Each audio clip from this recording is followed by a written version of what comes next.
Less is મોર. આજે આપણે છે ને એકદમ બ્યુટીફુલ કોન્સેપ્ટની વાત કરવાના છીએ, જેના કારણે તમને લાઈફની અંદર આમ ફૂલફિલમેન્ટ કહીએ ને, સંતોષ એ મળે. તો એના 5 ડિફરન્ટ ડાયમેન્શન્સ છે, એની વિશે વાત કરીશું. Less is more.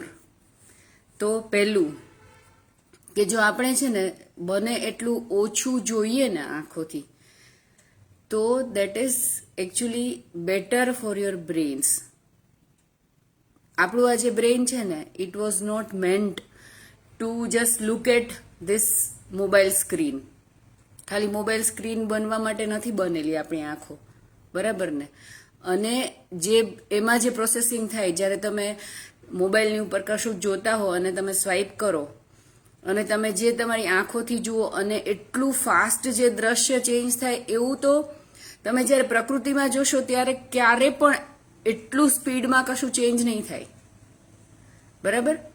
તો પ્રકૃતિની અંદર જે વસ્તુ છે, તમે આમ જુઓ કે સવાર પડી, બરાબર? સવાર પડી રહી છે, પિંક કલરમાંથી, એટલે બ્લેક હતું, રાત હતી, એમાંથી થોડું પિંક, પછી લાલાશ અને પછી બ્લુ કલર, ને એ કેટલું આમ સ્લોલી ચેન્જ થતું હોય. જોયું છે ને તમે નેચરની અંદર? સવાર પડતી જોઈ છે તમે? અને ક્યારે આમ સાંજ ઢળતી જોઈ છે? તો એ બધી વસ્તુ છે ને એટલી સ્લોલી થતી હોય ને, પણ જ્યારે તમે મોબાઈલની સ્ક્રીન પર જોતા હોય ત્યારે તમારી આંખોની અંદર ફર્સ્ટ થિંગ એટલી બધી પાવરફુલ લાઇટ આવે. તો વોટ આઈ ડુ કે હું મારો જે મોબાઈલ છે ને એને આઈ કમ્ફર્ટ એવું એક ફીચર છે મોબાઈલની અંદર, એ હું એક્ટિવેટ કરીને રાખું, અને બીજું ડાર્ક મોડ એ એક્ટિવેટ કરીને રાખું, જેથી કરીને આંખોમાં જેટલો બને ને એટલો લેસ તમને ડેમેજ કરે કે when you are looking at mobile screen. એ થઈ પહેલી વસ્તુ કે તમે બને એટલી ઓછી વસ્તુ, ઓછી લાઇટ. બહુ જ મોટા મોટા ભડકા લાઇટો હોય ને ત્યારે શું થશે કે તમારી આંખો ઉપર એટલું સ્ટ્રેસ પડશે. જ્યારે તમે સ્લોલી ચેન્જ થતું જે લાઇટ હશે ને, એ તમારી આંખોને પણ કમ્ફર્ટ આપશે અને તમને આમ સારું ફીલ કરાવડાવશે. એટલા માટે એવું કહે છે કે રાત્રે તમે ઊંઘી જાઓ ને ત્યારે તમારે પીચ ડાર્ક હોવું જોઈએ, જેથી કરીને તમારી આંખોની અંદર લાઇટ ના જાય અને જે પણ ઊંઘવા માટે જે જરૂરી છે ને કેમિકલ્સ, એ ધીરે ધીરે ધીરે ધીરે તમારી અંદર રિલીઝ થાય અને તમને બહુ જ સાઉન્ડ સ્લીપ આવે, એકદમ શાંતિવાળી ઊંઘ આવે. તો એ વસ્તુ થઈ પહેલી વસ્તુ. બીજી વસ્તુ કે બને એટલું ઓછું લેસ વિઝન, લેસ તમે ઓછું જુઓ, આંખોને ઓછી યુઝ કરો. Second thing is lessen use your ears, કે તમે ઓછું સાંભળો બને એટલું. કેટલા મોટા ડેસિબલના સાઉન્ડ તમે જુઓ તો કોઈ મેરેજ હોય કે પાર્ટી હોય, કેટલા loud music which is actually damaging your ears. અને જો તમે if you are using AirPods કે તમે કંઈ યુઝ કરતા હોય હેડફોન કે, તો એ પણ ડેમેજ કરી રહ્યા છે તમારા કાનને. અને તમને કાન તો લાઈફમાં એક જ વાર મળ્યા છે, બરાબર? એ તમને મળી ગયા, which you will have to use till your last breath.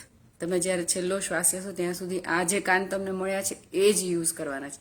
તો જેટલું તમે બને એટલું ઓછું સાંભળશો ને, અથવા તો ઓછું લાઉડ ડેસિબલમાં મ્યુઝિક અથવા તો કંઈ બી વસ્તુ તમે જ્યારે સાંભળો ત્યારે સુમધુર અને ધીમો એ પ્રકારનો અવાજ સાંભળશો ને, તો તમને અંદરથી એટલું બધું આમ સારું ફીલ થશે ને. તો લેસ ઇઝ મોરનું બીજું ઉદાહરણ કે તમારા જે કાન છે એનો બને એટલો લેસ ઉપયોગ કરો, તમારી આંખોનો બને એટલો લેસ ઉપયોગ કરો, ઓછો પ્રકાશ આમ આંખમાં ખૂંચે એવો ના આવે ને એવું વાપરો, બરાબર? ત્રીજી વસ્તુ, લેસ સ્મેલ. કેટલા બધા સ્ટ્રોંગ ડિઓડ્રન્ટ્સ તમે આજકાલ જોયા હોય ને, લોકો આમ લગાવીને ફરતા હોય, તમે એની બાજુમાંથી પસાર થાવ ને તો 1 કિલોમીટર સુધી સ્મેલ આવતી હોય એમની. તો જે ડિઓડ્રન્ટ કે તમે યુઝ કરો, એકચ્યુઅલી તો જો તમારું ડાયજેશન જો પ્રોપર હોય અને તમે બહુ જ પરસેવો પાડતા હોય ને, તો તમારા પરસેવામાંથી કોઈ દિવસ સ્મેલ જ ના આવે, ખરાબ સ્મેલ જ ના આવે. If your system is clear, if you R તમે બહુ જ બધો પરસેવો પાડતા, બહુ જ મહેનત કરતા હોય ને, તો અથવા તો તમારું જે સિસ્ટમ ડાયજેસ્ટિવ સિસ્ટમ છે ને જો ક્લિયર હશે ને, તો તમારી જે પરસેવાની જે દુર્ગંધ કહી શકાય ને આવે જ નહીં. એટલે તમે કશું બી ના લગાવો ને તો બી ચાલે, અથવા તો તમે લાઇટ ડિઓડ્રન્ટ કે તમારી બાજુમાં કોઈ વ્યક્તિ ઊભું હોય ને તો એ તમને આમ ખટકવું ના જોઈએ એમની સ્મેલ તમારા નાકની અંદર, બરાબર. તો દેટ ઇઝ થર્ડ થિંગ કે તમે જે સ્મેલ કરો એ બને એટલું અર્ધી નેચરલ જે સ્મેલ હોય ને એ તમે કરો. તમે ક્યારે બી નેચરલ ગુલાબનું ફૂલ જ્યારે સૂંઘો તો એ ફૂલને અંદરથી કેવી સરસ સ્મેલ આવતી હોય, કે કોઈ મોગરો છે એ ચૂંટી અને તમે સૂંઘો તો એની કેવી યુનિક સ્મેલ હોય. જુઈનું ફૂલ હોય, તમે ક્યારે જુઈનું ફૂલ ખબર છે, ચંપાની અંદર પણ તમે ક્યારેક સ્મેલ કરશો ને એટલી માઇલ્ડ સ્મેલ આવતી હોય ને એમાંથી. અથવા તો યુ કેન યુઝ નેચરલ જે ઓઇલ્સ ને બધા આવતા હોય ને એ દેટ યુ કેન યુઝ, કે એ તમે લગાવ્યું હોય ને તો બાજુની વ્યક્તિને આમ ખટકે નહીં, એને આમ થાય કે આ શું કેવું લગાવીને માણસ આવી ગયા છે આપણી પાસે, એવું ના લાગવું જોઈએ, બરાબર. તો લેસ ઇઝ મોરમાં લેસ લાઇટ તમારી આંખોમાં જેટલી બને એટલી જાય, અથવા તો લેસ ફ્રીક્વન્ટલી તમારી સ્ક્રીન ચેન્જ થતી હોય એ ના થાય. બીજી વસ્તુ લેસ તમે જેટલું બને એટલું ઓછું સાંભળો અને કાનને ઓછું ડેમેજ થાય એવું કે હેડફોન્સ કે યુઝ ના કરો, એરપોડ્સ ને બધું. ત્રીજી વસ્તુ લેસ સ્મેલ, ક્યારે બી તમે સૂંઘો ને તો બહુ જ સ્ટ્રોંગ સ્મેલ હોય ને એવું બને એટલું અવોઇડ કરો. That is third thing, less is મોરનું. ઓકે, નાઉ ફોર્થ થિંગ કે ક્યારે બી તમે ટચ કરો ને, આજકાલ કેવું થઈ ગયું છે કે people are just casually giving hugs to each other. કોઈ છોકરો છોકરી હોય ને અને એટલા બધા જાણતા પણ ના હોય ને એકબીજાને તો બી they would hug when they would say bye bye, અથવા તો સાઈડ હગ. તમારે એટલું નજીક જવાનું, I may be old school person, but તમારે એટલું નજીક કોઈને જવાની, કારણ કે દરેક વ્યક્તિનો છે ને એક પર્સનલ એક સ્પેસ હોય કે એ સ્પેસની અંદર તમે જાઓ તો the person would be not comfortable. તો લેસ ટચ તમે બને એટલા માટે તો આપણી જે ભારતીય પરંપરા છે ને એની અંદર એટલું બ્યુટીફુલ નમસ્તે કરીને તમે બે હાથ જોડો છો, તમે સામેના વ્યક્તિને રિસ્પેક્ટ આપો છો, એ સામેના વ્યક્તિના આત્માને તમે પ્રણામ કરો છો. એ જે માણસ જે છે એની અંદર જે પરમાત્મા રૂપી આત્મા છે ને એને તમે નમન કરો છો. તો આપણી તો બેસ્ટ મેથડ છે. So you can avoid touching the person, because when you touch someone તો તમે like you will get part of energy of that person or you will transfer, either you will receive or transfer. So then you can ટચના જે સેન્સની વાત છે ને કે કયું ટેક્સચર તમે ટચ કરો છો, તમે ટેક્સચર ટચ કરો તો એમાં બી તમને કેવું સ્મૂધ ને સોફ્ટ ટેક્સચર હોય એવું તમને ગમતું હોય, હે ને. તો એ વસ્તુ છે less touch. That is fourth thing. Now the fifth thing, taste. તમે જ્યારે મોઢાનું, એટલે પાંચમું, fifth thing through which you perceive the world. તો લેસ ઇઝ મોરની અંદર તમે જ્યારે બી બોલો ત્યારે બને એટલા ઓછા શબ્દોમાં જો તમે કહી શકો કોઈને, અથવા તો ઓછા વોલ્યુમમાં, કોઈને કાનમાં સાંભળવામાં મધુર લાગે ને એવું જો તમે બોલી શકો ઓછા શબ્દોમાં. અને હું નથી કહેતી કે આ તમે એક જ દિવસમાં આમ ચેન્જ લાવી દેશો, it is not possible. If you are aware તો તમે ધીરે ધીરે ધીરે ધીરે ધીરે ચેન્જ લાવશો.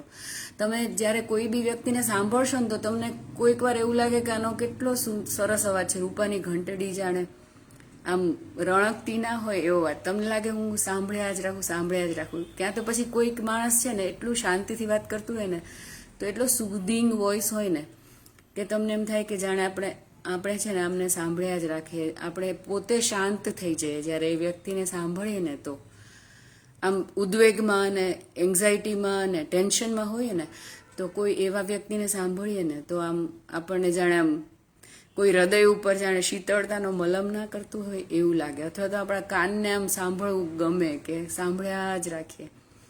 તો તમે ઓછા વોલ્યુમમાં મધુર સ્વરમાં વાત કરી શકો. એ છે less is મોરનું example.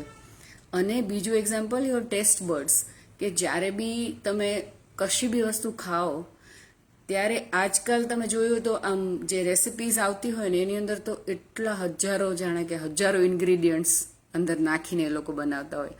But if you remember the way your mother use to cook, તમારા મમ્મી જે ખાવાનું બનાવતા હતા એની અંદર કેટલા ઓછા ઇન્ગ્રીડિયન્ટ્સમાં અને કેટલું સ્વાદિષ્ટ, એટલું પ્રેમથી બનાવેલું. તમે ફક્ત રોટલી ને શાક હશે ને તો બી તમને આમ તૃપ્તિ જે કહી શકે ને, સંતોષ એ મળે. તો લેસ ઇઝ મોરની અંદર કે તમે જ્યારે બી ખાઓ ને ત્યારે બહુ જ બધા વ્યંજનો. આજકાલ તમે વિચાર કરો કે તમે જ્યારે કોઈના મેરેજમાં જમવા માટે ગયા હોય તો કેટલી બધી વસ્તુઓ હોય.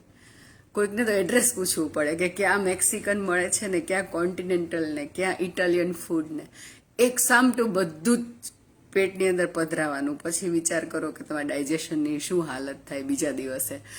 તો લેસ ઇઝ મોરની અંદર કે તમે બને એટલી ઓછી વસ્તુ બટ ક્વોલિટી પ્રોડક્ટ્સ, ક્વોલિટીવાળી વસ્તુ જો તમે ખાશો ને. અને લેસ ઇઝ મોરમાં બીજી એક વસ્તુ છે જેનો શેલ્ફ લાઈફ લેસ હોય એવું જે ખાવાનું છે ને એ તમારા શરીર માટે બહુ જ ઉપયોગી થશે. જેમ કે તમે એવું કહો કે તમે રોટલી અને શાક બનાવ્યા ઘરે, તો એમાં કેવું થાય કે સાંજ પડે ને તો ત્યાં સુધીમાં એ વસ્તુ ખરાબ થઈ જાય, તમે ખાઈ શકો એવી ના રહે. તો લેસ ઇઝ મોરમાં જે વસ્તુની શેલ્ફ લાઈફ ઓછી હોય ને that is good for your health. તો એવું શું શું છે એ યાદ કરજો. તમે ફ્રૂટ હોય, કોઈ બી ફ્રૂટ તમે 1 દિવસ બી પડી રહે ને તો આમ થોડું વાસી જેવું ને એવું થઈ જાય. શાક બી જો તમે બહારથી લાવ્યા હોય અને તાજું શાક હશે એનું તમે શાક બનાવો અને વાસી શાક હોય એનું બનાવો તો એમાં બહુ જ બધો ફરક હોય. તો ઓછું number of items but very good quality items, બરાબર છે. અને ઓછામાં ઓછા ઇન્ગ્રીડિયન્ટ્સ યુઝ કરીને જે બનાવી હોય ને એ વસ્તુઓ. So that is the power of less is more. હવે તમે પણ આ લેસ ઇઝ મોર તમારા લાઈફની અંદર છે ને તમે વાપરો. આ 5 વસ્તુ જે મેં તમને કીધી કે તમારો જે આંખો જ્યારે યુઝ કરો ત્યારે લેસ. બીજી વસ્તુ તમારા કાન, use it less. Third thing is your smell, use it less. Fourth is your touch, less. And fifth is your mouth, જેની અંદર 2 વસ્તુ, એક તો તમે જેટલું બોલો એ, અને બીજી વસ્તુ જે તમે આરોગો, જે તમે ખાઓ એ. હા, તો બાકી જે બધી વસ્તુઓ છે ને લેસ, એની પછી ક્યારેક વાત કરીશું કે જેની અંદર થોટ્સ અને યોર ઇમોશન્સ. અત્યારે આપણે ફક્ત જે 5 dimensions through which you perceive the world, એમાં તમે લેસ ઇઝ મોર કઈ રીતે જિંદગીની અંદર યુઝ કરી શકો અને how you can live fulfilled life. જે લાઈફ તમે જીવો ને તો તમને આમ મજા જ પડી જાય. આમ સાંજ પડે ને ત્યાં તમને બહુ જ સારું લાગે કે આજે હું છે ને ભરપૂર જિંદગી જીવ્યો કે ભરપૂર જિંદગી જીવી. તો આવું જ્યારે લાગશે ને ત્યારે તમે કહી શકો કે less is more is so important for your life. So that's it for today. અને હું જ્યારે પણ આવા વિડીયોઝ બનાવું ને ત્યારે મને બી એ વિચાર થાય કે હું શા માટે આ પ્રકારના ટોપિક પર વિડીયો બનાવું, કે બધાને હું મેસેજ તો કન્વે કરવા માંગુ જ છું, પણ વેનેવર I make this kind of videos that is applicable to me as well, કે મને પણ રિમાઇન્ડર મળે. એટલા માટે હું આવા ટોપિક્સ પર વિડીયો બનાવું. અને આઈ હોપ કે તમને બધાને આજનો જે ટોપિક છે ને ખૂબ જ ગમશે. So please hit the like button if you have liked this topic, and if you have not subscribed me on YouTube, please subscribe me on YouTube, and please follow me on Facebook and Instagram. અને જો તમને એવું લાગે ને કે ખરેખર આ બહુ જ સારો કોન્ટેન્ટ છે તો તમે પ્લીઝ તમારા ફેમિલી અને ફ્રેન્ડ્સની સાથે શેર કરજો. કારણ કે તમે વેન યુ સ્પ્રેડ પોઝિટિવિટી તો કુદરત છે ને એ પણ તમને ખૂબ ને ખૂબ પોઝિટિવ, ખૂબ ને ખૂબ સારી વસ્તુઓથી બ્લેસ કરશે, right? So please do that. Please share this positivity with your family and with your friends. So that's it for today, and please live healthy and happy life. Bye bye. Take care.